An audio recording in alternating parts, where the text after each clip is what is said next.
What is going on, guys? Welcome back to the channel. So I'm going to be doing a giveaway on my Instagram for some AVR swag. So I'll be giving away shirts, hats, sweaters, all that good stuff. So head to my Instagram. So I have a link down in the description, so follow that link to my Instagram. You'll see a post for the giveaway, and in the description of that post you'll see how to get entered in to win some free stuff. So go check that out, guys. So we got all of our body lift stuff. So today the first thing I want to get done is get this body all bolted back down with the 1.5 inch blocks that showed up. We got all new blocks and bolts, so let's get started. So this is what we got. These are 1.5 inch blocks and then about all new bolts for it. Those are for the bed. And I also bought a brand new polyurethane bushing kit for the whole cab. So same kit I did on the red truck. Worked out really well, so I figured might as well put it on this one too. So like I said in previous videos, what I'm gonna do is one side at a time. So everything's already loose. So I'm just gonna jack up one side, we'll swap the mounts, we'll stuff the blocks in, set it back down, do the other side, and then we'll tighten everything up and we should be good to go on the body. We're gonna have to wait for the bed for when I put that back on, but for now, we'll get the body all set down and permanently bolted in.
There we go, boys. Mounts are all on, bolted in.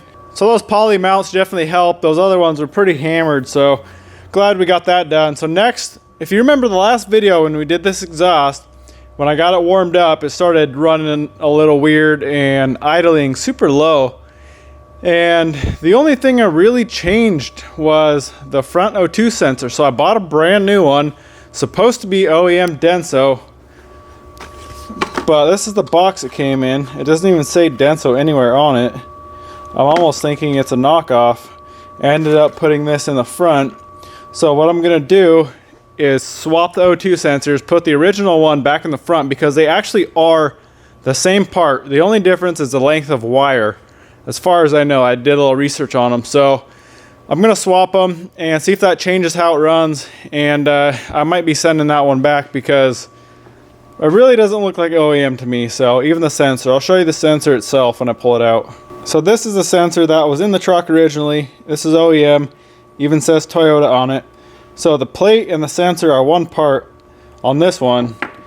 On the one I bought, which was supposed to be a OEM Denso, the sensor is threaded into that plate, and I don't know, it just looks, the the probe is smaller, shorter, and I don't know, so it doesn't say Denso on it. There is a part number, which is not the OEM part number, so I don't know, I probably will send that one back, but either way, I'm gonna throw this original one back in the front and start it up, get it warmed up, and see how it runs.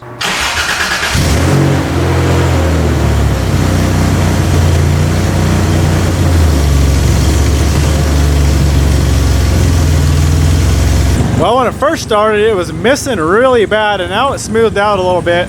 That exhaust leak is just the O2 sensor. I didn't even put the second one in, but it seems to run a little bit better now. So, like I said in the last video, it might just be that ECU needs to calibrate itself. So, without driving it, it's hard to know. All right, I threw that other sensor in there just to plug up the hole, because it's honestly kind of hard to tell what it's running like, but it sounds a lot better. Still idles a little bit low, but not bad. Alright, the next thing I'm going to do is get these brakes all bled. So I'm going to be using this vacuum pump deal, just a hand pump. You can also hook up an air compressor to it, and it's actually got a brake bleeder fitting. So you just take this, shove it over the nipple, clips on really tight, and then give it a few pumps, and it actually pulls a vacuum for quite a long time, so you don't have to sit there and pump it because it's a pretty big reservoir. So what you want to do is start at the furthest away from the master cylinder, which is the rear left. Then you go to rear right, and then you want to bleed the proportioning valve there, and then you'll go up to the right front and then left front. All right, I figure I might as well try this air compressor fitting deal since I've actually never tried it. So got it hooked up, got the hose on. So all you got to do is open the valve and it'll start sucking fluid right out, and you don't have to pump it at all. So let's give it a shot.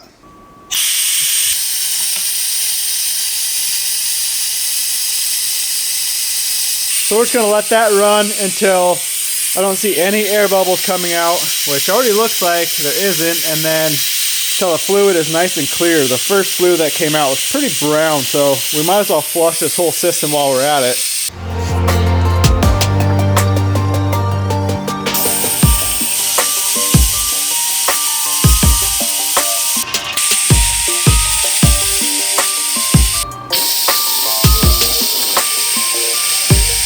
Alright guys, brakes are done, 100%, good to go. So you need to go check this thing out if you haven't yet. So this works very, very well for oil changes. That's really what it's made for. It's got long tubes that you stick down the dipstick tube and you suck your oil out instead of draining it. So like on a lowered car or something, it is very, very nice. On my truck, the drain plug is in the wrong spot, so that's the main reason I bought this thing. But when I bought it, it was only a couple extra bucks for the brake bleeder adapter, is this hose here. And it is so freaking nice, especially with the air. You just hook the air up, turn the valve on, and you don't do anything. You just let it bleed, keep adding fluid, and it makes bleeding a very easy, simple task. So if you want to check this thing out, I'll have it linked down below. It's on Amazon. They're only like 80 bucks, so very handy if you're always working on cars, trucks, brakes, you know, clutch systems, anything. It'll bleed it all. So very handy tool to have. So the next thing I'm going to do is swap out this rear U-joint. So picked up a new one here. So what I'm basically going to do is just unbolt it from here, and then I'll slide this yoke out of the drive shaft. But you got to make sure it is lined up when you put it back together. So this yoke and this yoke need to stay exactly parallel with each other and in line, so that the whole drive shaft will stay in phase. So what I did is mark the shaft on both sides. That way when I put it back together, I can get it lined up perfectly. So let's unbolt this, get it off, smash that U-joint out, and get the new one in there.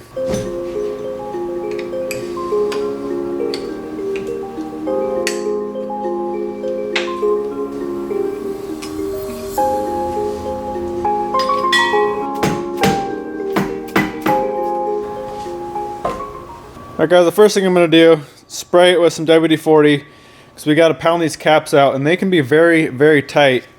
And then there's also clips on the inside I don't know if you're gonna be able to see them,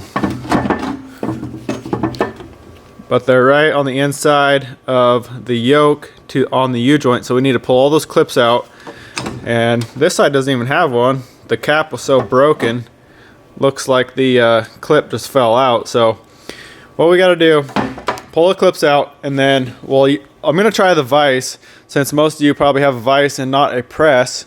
So we'll get a socket that'll fit the inside to press on it, and then on the other side we'll find a socket that's bigger that fits over the top so that the cap can slide into that socket. So we need to push the U-joint one way, pull this cap off, then we'll push it the other way, pull this cap off, and then the U-joint will come out.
Well, there's what's left of the U-joint, so we got it all apart. So if you noticed, when I pushed it through one way, when it's coming back the other way, it's actually pretty hard to get it to push straight with the vise. So it's already broke free. These aren't seized or anything in there, so it actually moves pretty easy. So I just clamped it in the vise and smacked it out with a hammer, and it was no problem. It came right out. So I'm gonna get this stuff cleaned up, get it ready for the new joint.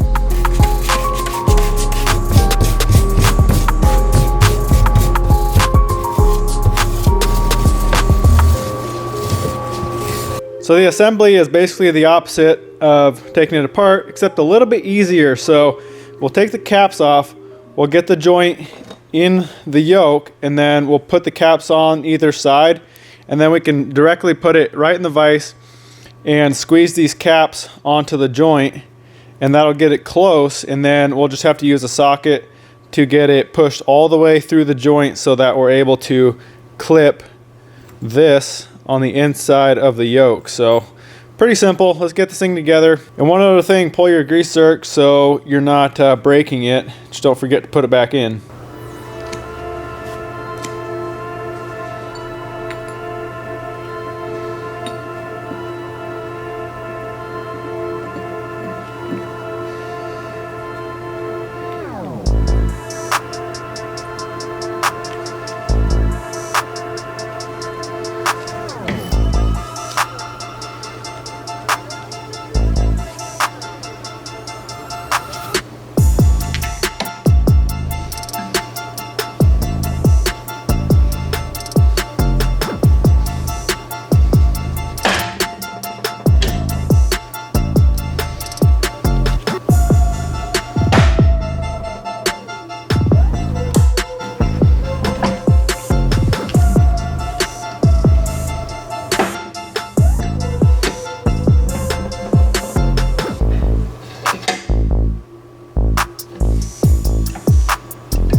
There we go, boys, all back together. So make sure those clips are all seated in the groove, and make sure it, obviously rotates and turns nice and smooth. So let's get this back on the truck, get her bolted up, and we'll be done with this joint.